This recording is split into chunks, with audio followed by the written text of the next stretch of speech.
like to call the regular council meeting for the Village of Greenhills for August 6, 2013 to order. Let's begin with the Pledge of Allegiance, please. Rise and face the flag. I pledge allegiance to the flag of the United States of America and to the republic for which it stands, one nation, under God, indivisible, with liberty and justice for all. The clerk call the roll, please. Adams. Here. Reeves. Here. Alter. Hermes. Here. Walther. Here. Walterman. Here. Merle. Here. All right, would the clerk please note that Mr. Walter's absence is excused. Before we begin, we've got a swearing in. I'd like to call up Officer Wedrick.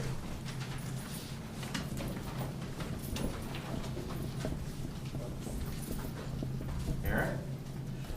Ladies and gentlemen, this is Eric Wedrick. He is the newest member of our police department. He is an experienced officer who came to us from Forest Park. And you have how many years experience as a police officer? 10 years. Okay, so we've got a real catch here. The opportunity here, and come on out here in the middle. Don't be afraid. You don't have to hang around the wall. Chief's got your back. So as is our habit, we like to swear everybody in public. So if you would raise your right hand and repeat after me. I, Eric Wedrick. I, Eric Wedrick. Do solemnly swear. Do solemnly swear. My qualified support of. My qualified support of. And allegiance to. And allegiance to. The Constitution of the United States. The Constitution of the United States. The Constitution and laws of the State of Ohio. The Constitution and laws of the State of Ohio. The laws and ordinances of Greenhills. The laws and ordinances of Greenhills. And to administer my duties. And to administer my duties. Faithfully and impartially. Faithfully and impartially. Incumbent upon me as a police officer. Incumbent upon me as a police officer. Of the Village of Greenhills. Of the Village of Greenhills. Of Hamilton County, Ohio. Of Hamilton County, Ohio. So help me God. So help me God. Congratulations. Thank you. Thank you.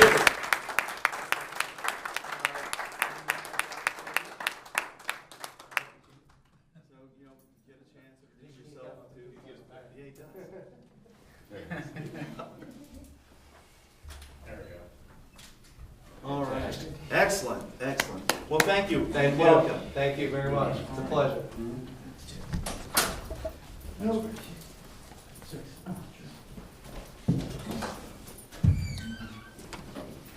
All right, we have now an opportunity to approve the minutes of the July 2nd public hearing and council meeting and the July 16th work session. Mr. Mayor, I move that we accept the July 2nd minutes, as well as the council meeting and the hearing and the work session on July 16th as presented. Is there a second? Second. It's been moved and seconded to approve the minutes of the as assorted meetings. There's no discussion. All in favor, please signify by saying aye. Aye. Opposed, signify by saying nay. Abstentions, the minutes stand approved. At this point of the meeting, we have an opportunity for residents to address council. If you've got a concern or something you'd like to bring before council, please come up to the podium, state your name and address, and you've got 3 minutes.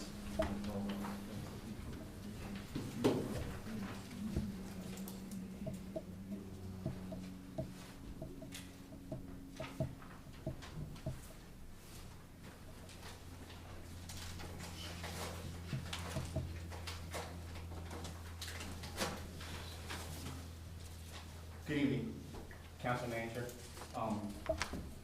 Name's Tony Schuler, live here on Ashby. I'm here today in response with the July 24th incident that happened like right after 1 o'clock. Around 1:30, my children, my wife were out delivering papers and noticed the helicopter going around. And and didn't know what was going on. And finally, a while later, my daughter got a phone call from a friend at the pool with the lockdown issue, and then started looking around on the website, and finally Channel 5 had the news report about the incident with the invasion. My concern is we have a one call now system, and back in May 28, 2011, it began then, and at the time there was over 814 listed numbers, and at that time, and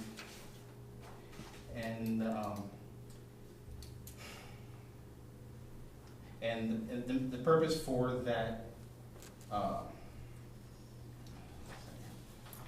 and the main purpose is, fee for the one now call is for, is for recreation, but for times of emergency, the village may use the system to put out calls, and I just wish that system would have been used then right away. With the 1,600 number capacity, I'm sure had it gotten out early enough, there may have been witnesses to see something, and to help catch the people, to put the community at rest, since we don't know what's going on now, if they've ever caught them yet. So we're still waiting to hear from that. It's been on Channel 9 News. A week later, saying they still haven't heard anything.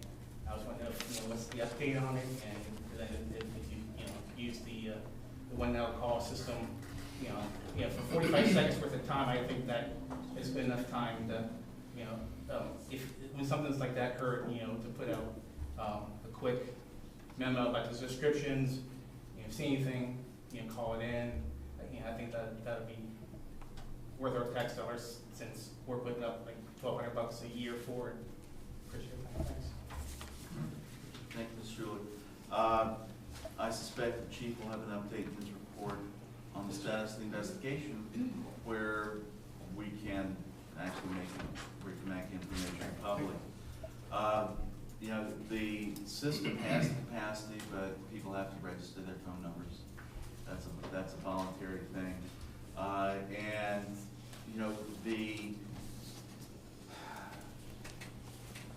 think there's some discussion that we could have, and probably should begin in safety committee, as to the how much sense it makes to try to, in a fluid situation like that, to stop and give out misinformation would be damaging. To bring citizens sort of into the loop of the investigation, I think that's something we need to discuss. I guess if you see helicopters flying around, a lot of police activity, it might be a good idea to go back home. Well, so that's my comment about right, this. and then with that in mind, just knowing that the lockdown could have been put out, and to help inform everybody, and then on the Greenhills Rec site, the blog site, there is a link to where if you need a phone number 825-2100 to enlist. Right. Yeah, thanks. That's fine. We'll work on it. Thank you.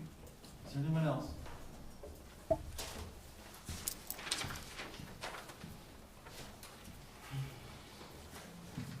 Doug Kohler, 53 Ilona. As a member of the Design and Beautification Committee, I know Jeff Holter's not here this evening. I just wanted to mention a couple things that are upcoming. On August 17th, from 12 to 8 p.m., we have Community Day at the pool. This is a 75th anniversary event. There's admission is 75 cents for residents. There's been a flyer passed around. I'm not sure everybody got it. There's a flyer. Admission 75 cents. There's going to be games, prizes, and food. It's going to be a wonderful day. Great way to close out the summer. And we invite everybody from the community to come. The other activity that's coming up is October 19th from 3 to 10. We're having a Harvest Fest. It's a new event. It'll be held at the Farmers Market behind the shopping center, trying to revitalize that area and make it useful. There's going to be many events. It's going to start out 3 o'clock in the afternoon with a doggy parade. I believe we used to have those on an annual basis. We're trying to bring that back. There's going to be family activities all day from 3 to 10. So, just wanted to pass that information since Jeff wouldn't be able to do that in the report. Thank you. All right, thanks. Thank you.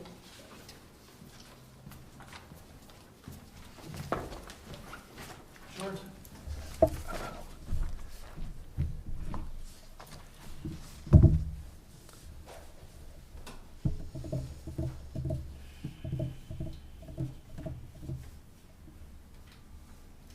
My name is Georgia Stroop, and I live at 29 Brompton Lane, and it's been a month since I last stood up here, and to say we have a lot to discuss tonight is probably an understatement. If I thought graffiti was a problem, you can imagine how I feel these days. It appears that we have not only an increase in crime, but also some violence that goes along with that. And what I'm asking tonight, really, I should probably address law enforcement, and I wonder if it's time for us to have a public meeting where people can come in and talk openly with our new police chief. Is that something that would be meaningful to residents and would be something that our police force would support? And is that something that we think might be worthwhile to look at? So, thank you.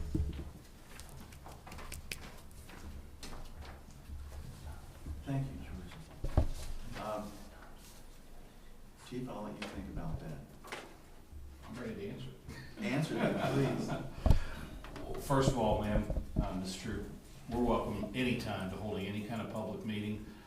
My phone number is 825-2101. I'm there almost all day, except if I might be out, and I would be available shortly thereafter. Please feel free to give a call anytime.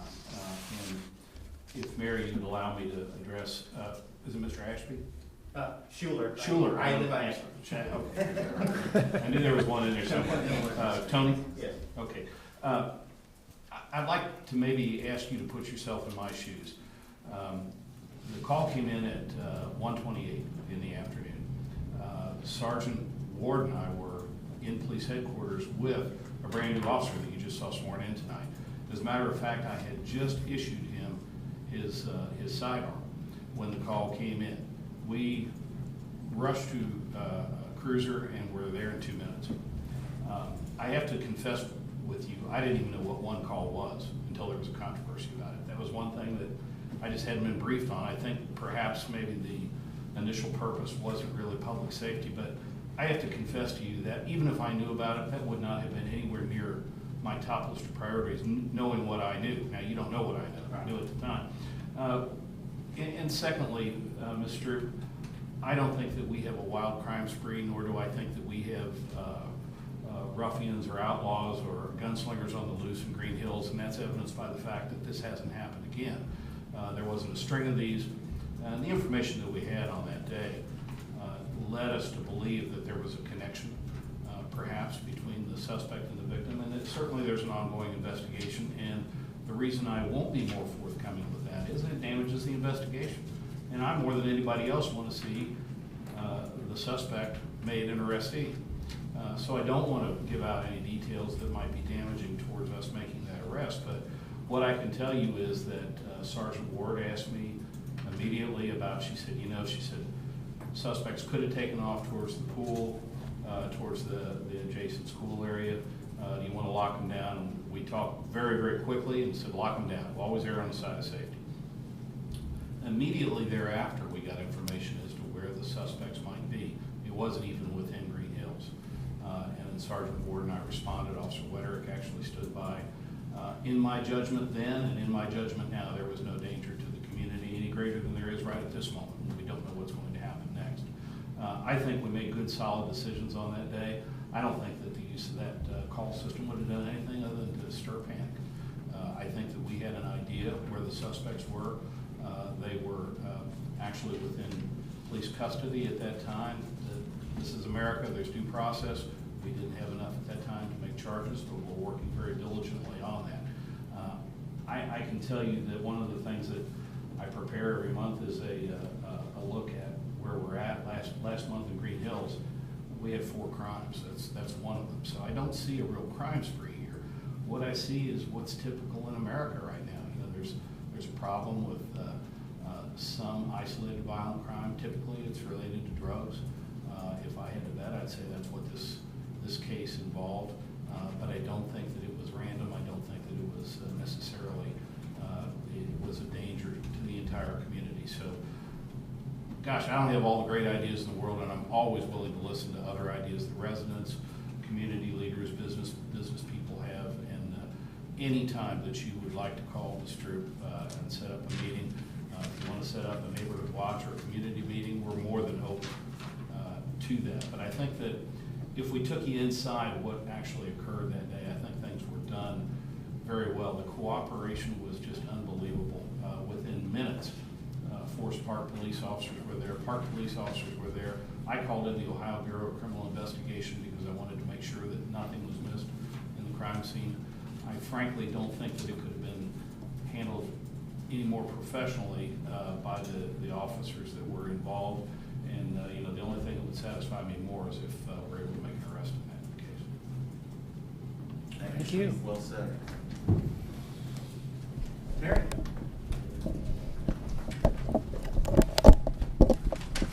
Good evening, I'm Terry Tryman, and I'm here representing the Greenhills Historical Society tonight. I would like to invite everyone to a second book signing that we're going to be having on this Sunday, Sunday, August 11th, and that'll be from 1 o'clock until 5 at the community building. So if you missed our first book signing during Pioneer Days, please come and join us. And when you're done getting your book, hop over to the Commons and enjoy the OLR Summer Festival.